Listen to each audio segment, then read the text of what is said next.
51 псалм не е голем, ама ете, заслужува дури две проповеди да му посветиме нему. И го ќе повторам некои работи овој пат, стигнавме таму негде до 10 стих, оној последен одсек, кај што Давид се моли и бара, затоа што ја сватил суштината, бара чисто срце.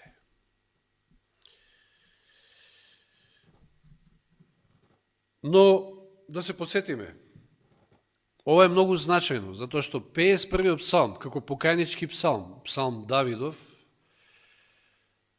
она што го нуди и што ни го дава, со сигурност, убавината на овој псалм е тоа дека без оглед на тоа, како што и читавме во утринските стихови, без оглед на тоа во какви греови може човек да западне, да се посетиме во какви греови западнал Давид. Направил прелюба, за потоа да ја покрие прелюбата, изврши убиство. Откако му пропаднал планот А, не можел да го натера некако Урија да легне со својата жена, па применил план Б за да го убие еден од своите најдобри генерали во војската, за да го прикрие првиот грев. Значи, страшни греови со умисла. Меѓутоа, и такви, и не знам какви да се, и не знам колку длабоко да падне човек во греови, може да дојде до покаяние, тоа ни го дава 51 псалм, и да прими проштевање. Човек, значи, не може да потоне толку длабоко да не може да биде извлечен од Божјата рака. Тоа е таа Божја милост, што ја гледаме и овде, што ја гледаме и во Давидовиот живот. Сега да се подсетиме на главните моменти од покајанието на Давид. Давид вистински се кае, а тоа го покажуваат уште првите стихови. Вели, видовме дека како прво се повикува на Божјата милост. И ние, без оглед на тоа каков грев ќе направиме, не можеме да се повикаме на нешто свое, туку само на Божјата милост. Смили ми се, Боже, помилувај ме. Според Твоето милосрдие, според големите помилувања, избриши го моето беззаконие. Изми ме целиот од мојата вина, очисти ме од мојот грев. Уште на почетокот гледаме онаа тенденција и желба на Давид да биде комплетно чист. Тој сваќа дека гревот валка, гревот е многу валкан. Зашто го признавам своето беззаконие, мојот грев е секојаш пред мене, не го кријам. Вистинското покаяние опфаќа целосно признание за тоа што сте го сторили. Само тебе ти сгрешив, исто е еден многу битен момент што го видовме, и направи што е зло пред тебе, ќе бидеш праведен кога ќе проговориш, кога ќе пресудиш без прекорување. Значи, исто битен момент, дека кога грешиме, без оглед на тоа колку е најситен грев да е, му грешиме прво на Бога. И ова е вистинскиот пристап што ни го дава овде Давид. Само тебе ти сгрешив, со што не негира дека му сгрешил на Урија или на Вицавеа и на мнозина, односно на целата нација дури изгрешил. Ќе видите дека на крајот се сеќава и на тој момент Давид, како цар на таа позиција, многу што сгрешил, но свесен е дека како прво и основно му сгрешил на Господа. И овде се гледаат тие моменти и елементи на тоа вистинско негово покаяние. Ништо не крие, целосно го признава гревот, знае кому му сгрешил, знае дека треба да се повика, може да се повика само на Божјата милост. Новозаветен еквивалент на ова можеме да кажеме дека наоѓаме во оној цариникот, знаете, во параболата за фарисеот и цариникот. Кај фарисеот го гледаме еквивалент на оние што ги видовме во 50-тиот псалм, значи формалистите, лицемерите. Што вели фарисеот во синагогата? Фала ти, Господе, што не сум како овие грешници и како овој царник посебно што не сум. Се споредува со другите, не се повикува на Божјата милост, не гледаме такво нешто. Туку се фали со својата праведност. Јас давам десеток, јас ова правам, јас тоа правам.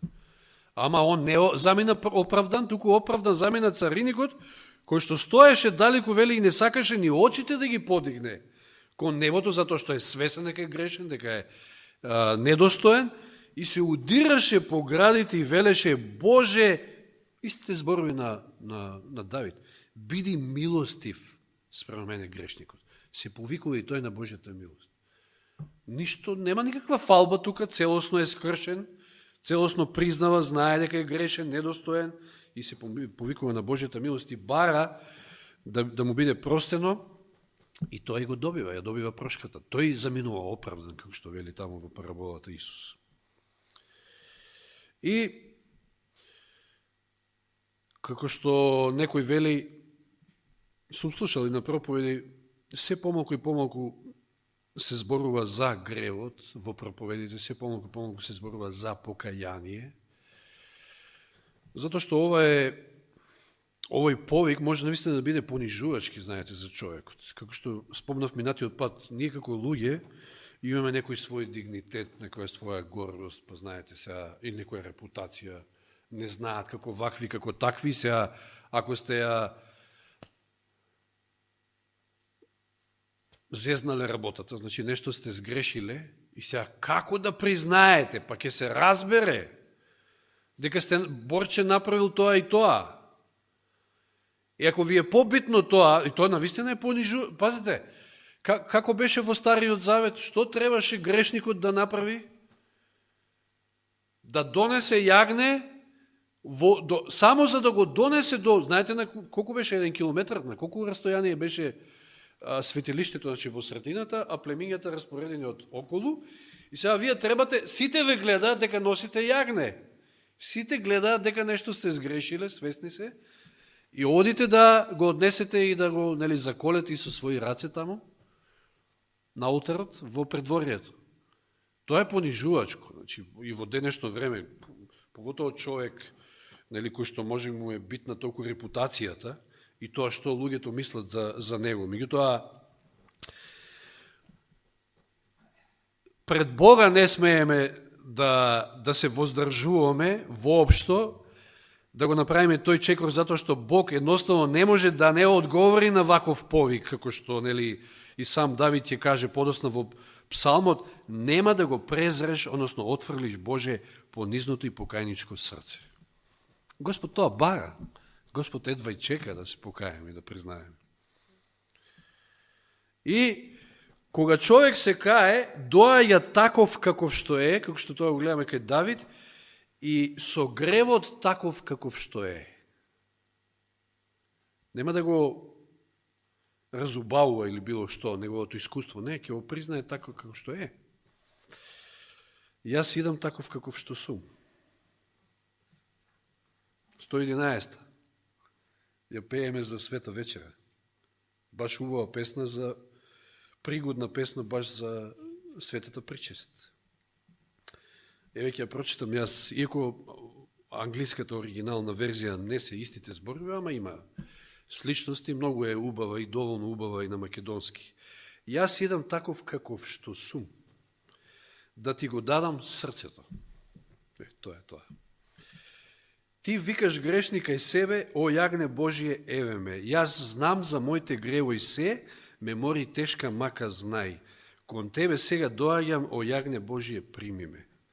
Во својата крв ме изми ти, и сите тие елементи опфатени. Под крстот твој на Голгота се надевам во жртвата, о јагне Божие, пери ме. И своја правда ти ми дај, ти дај ми руво славен сјај, за да те славам сите дни, о јагне Божие, води ме. Знаете ли ја позадината на песната, како била напишана оваа песна? Значи, се случува во Лондон 1822 година. Дејствието. Еден посетител, евангелизатор, доаѓа и бил повикан да присуствува на еден мюзикл во изведба на Шарлот Елиот. Стана збор за жена, тоа е таа која што ќе ја напише песната подосна, која како млада живеела опуштен и безгрижен живот, која својата популарност ја стекнала како сликар, музичар и сатиричар. На 30 години незиното здравје рапидно почнало да слабее, па наскоро се нашла врзана за кревет. Со тоа станала и многу малодушна. таа вечер, значи сега клучната вечер кога доаѓа овој евангелизатор, по име, ја не знам дали добро го преведов, Каесар, Цезар, ете, нека е Малан, се вика, се швајцарски евангелизатор, па сега не знам, по тоа може и да, како и да е, да го изговориме точно името, не е битно. Кајзера, да, може. Да, веројатно. Да, Кајзер, да, веројатно. Што се случува? Таа ги воодушевила гледачите со својата изведба, значи била и танчарка, и пејачка, и така натаму. И откако завршила со својата изведба, евангелизатор се пробил некако низ публиката и откако дошол до неа и рекол: млада дамо, кога ве видов како пеете, си реков колку би можеле да бидете корисна во Божјето дело со својот дар, доколку би му се предале на Бога. Но потоа додал: вие сте грешник исто како и најлошиот пијаница на улицата или како некоја блудница од улицата Скарлет. Кај што веројатно во Лондон биле блудниците. Но мило ми е што можам да ви кажам дека доколку дојдете кај Христа, тој ќе ве очисти со својата крв од сите ваши беззаконија.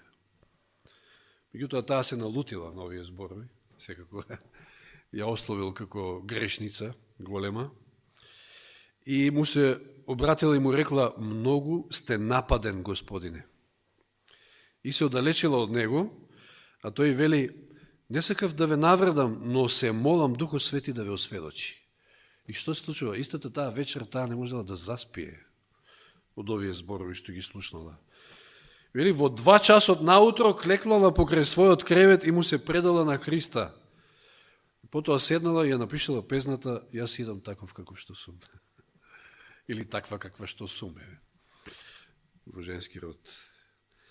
И од тогаш денот на таа средба што ја имала со овој евангелизатор секојаш го славела како ден на своето обраќање кон Бога, иако песната била конечно објавена 14 години подоцна или 136-та, меѓутоа таа никојаш не ги заборавила неговите зборови, значи од таа вечер и тоа искуство. Не може човек да напише ваква песна ако не биде претходно допрен и осведочен од Светиот Дух за тоа колку е грешен. И навистина, без разлика какви грешници можеме да бидеме, сите сме еднакви, во смисол греф е греф, кажав и минатиот пат. Од најситен до, не знам, убиство, прелюба, било што, како Давидовиот, ние сме еднакви. Гревот е греф. На нам ни е потребно простување, нормално покаяние, па простување и чистење комплетно. Зошто? Затоа што сме во грешна природа. Давид она што го разбрал. Нечисти срца имаме. Од внатрешноста произлегува тоа. Затоа бара темелно чистење и отстранување на гревот и негово бришење. Свесен е дека му сгрешил на Бога, значи тоа го видовме. И не размислува воопшто за последиците. Што вели: твојот суд е праведен, Господе, прифаќам секакви последици, се што мислиш дека заслужувам, прави. Ти си прав. Целосно разоружен, целосно предаден, целосно се кае. Оди дури и до таму да, еве ќе го кажа, нели, тој 5 стих кој што видовме: еве грешен сум веќе роден, во грев ме зачна мојата мајка. Од таму е потеклото на сите наши гревови, од нашата грешна природа, тоа е факт и ние не можеме да се справиме, како што еве се поклопија и утринските стикови вечерва. Не можеме ние самите да се справиме со нашата природа. Нема шанси, таа влече кон грев постојано.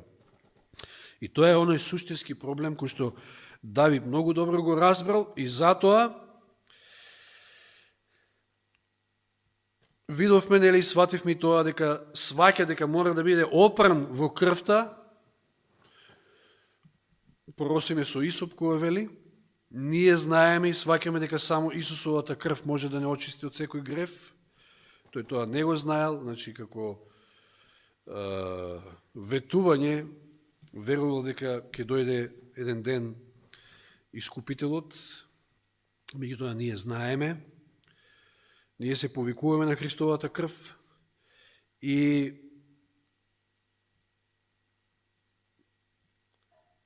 доаѓаме до 10 стих, од каде што ќе продолжиме, нели? Боже, создај ми чисто срце и постојан дух обнови во мене. Давид веќе не сака да живее грешен живот. Колку горко било тоа искуство негово. Ми се сушија, вели, коските додека молчев.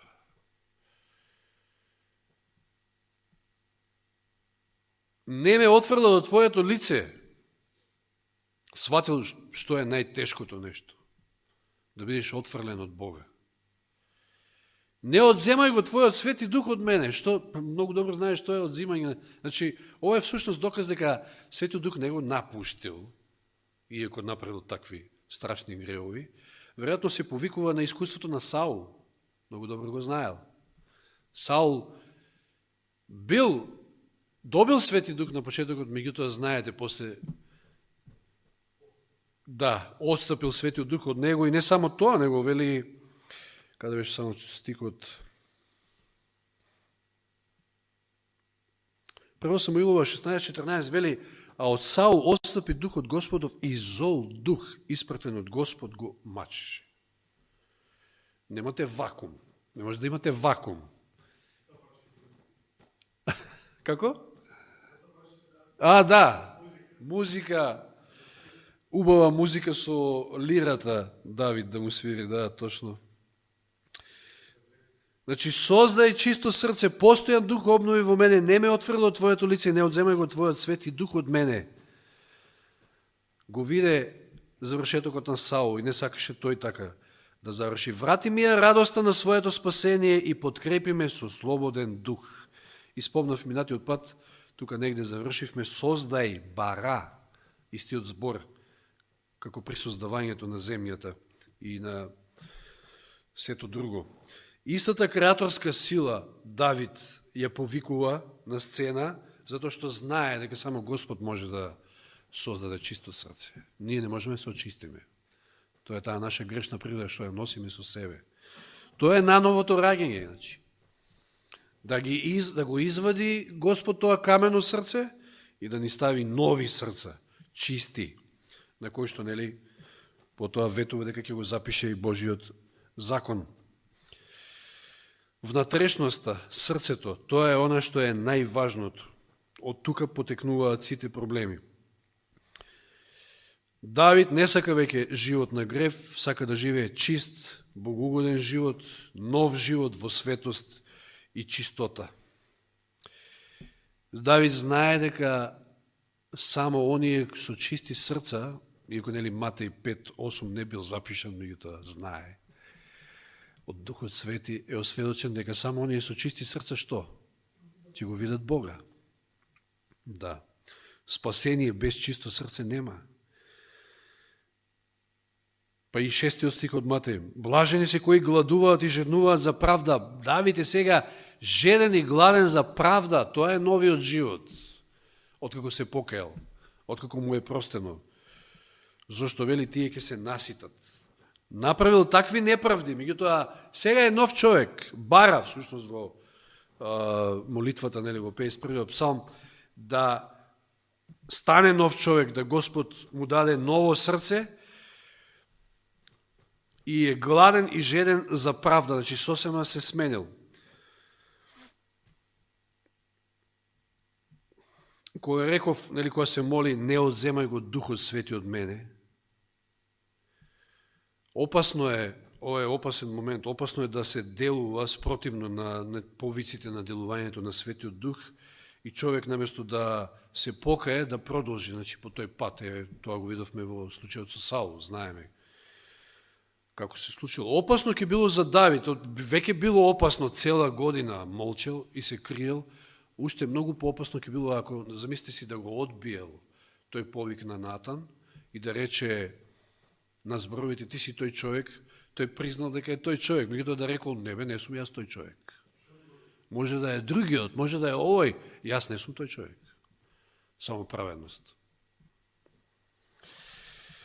Но, читавме од минатата седмица од делот од Утриските стихови, ако се присетите, Светиот Дух е оној кој што не води до покаяние. И за самото покаяние е потребен Духот Свети. И е доказ дека, нели, не го напуштил него Светиот Дух, туку Духот поделувал преку зборовите на Натан, преку Натан, за да дојде до покаяние.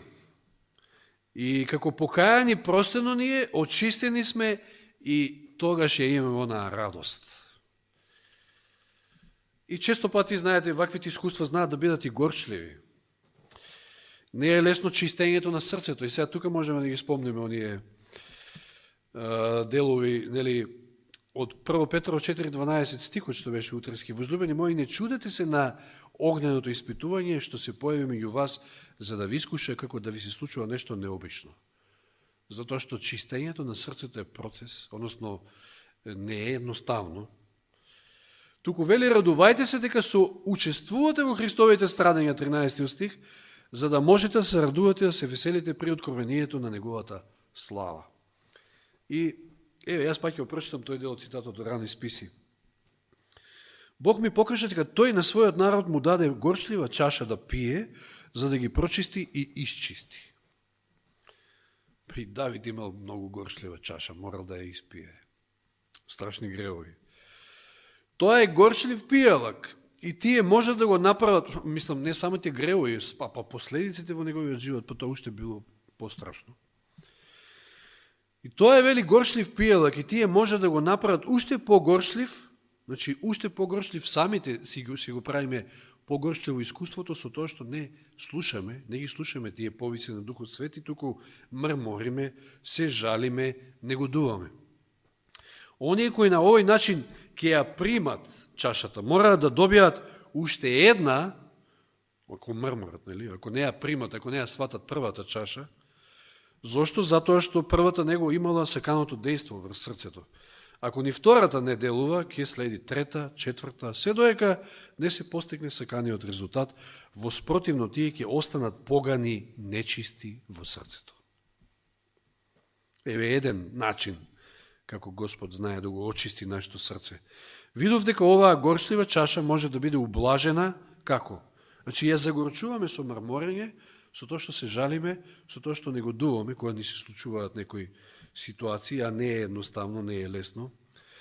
А ја ублажуваме со трпение, со искреност и молитва, и дека таа успешно, вели, ќе делува врз срцата на оние кои така ја примаат и дека Бог со тоа ќе биде прославен.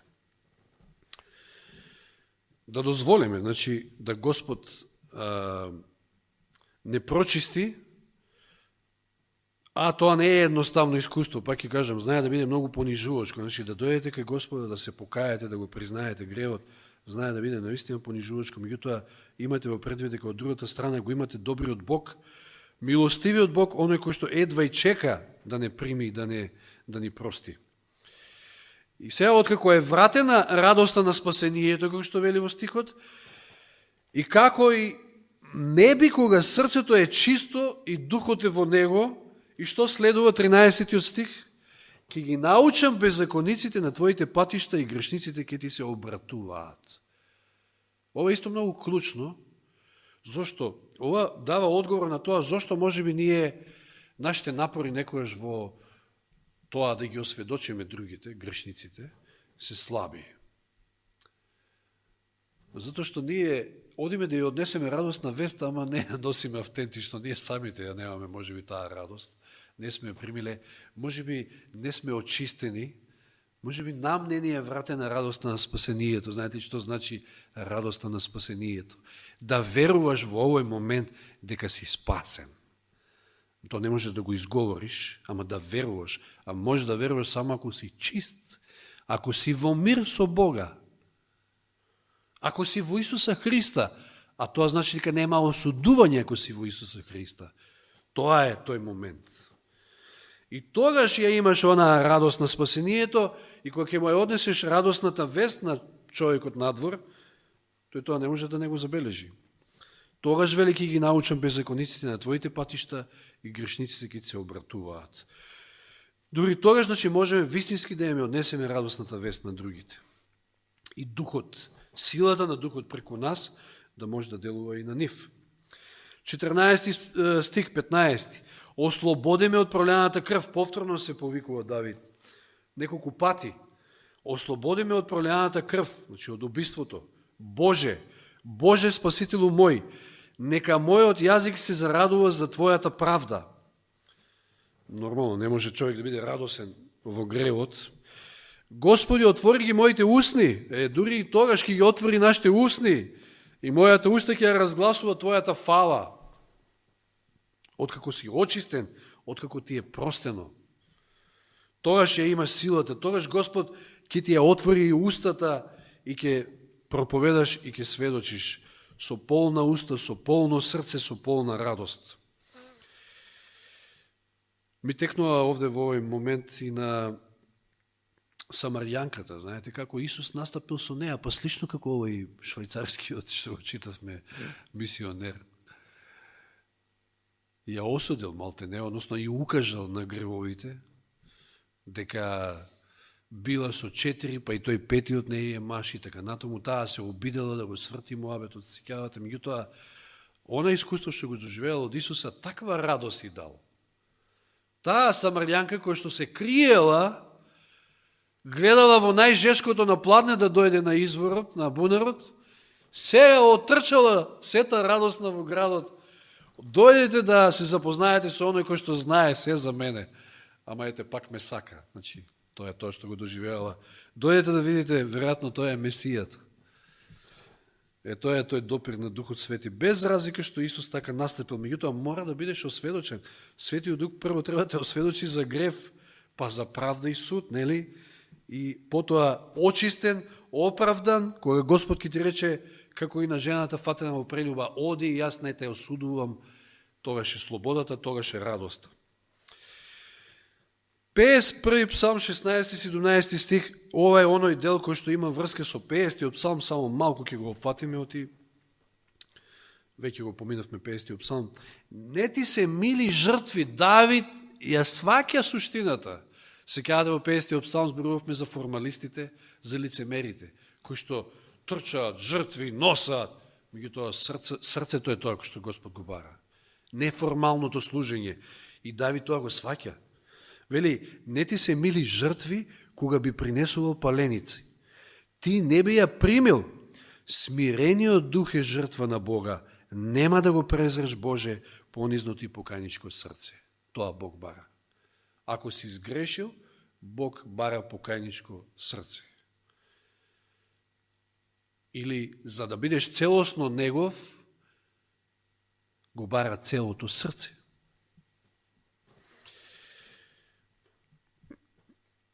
Значи, не можеме да го подкупиме ние Бога со своите жртви, со, не знам, со, како што прават православните, со чорапи, со зејтини, со не знам што све мъкнат во црква.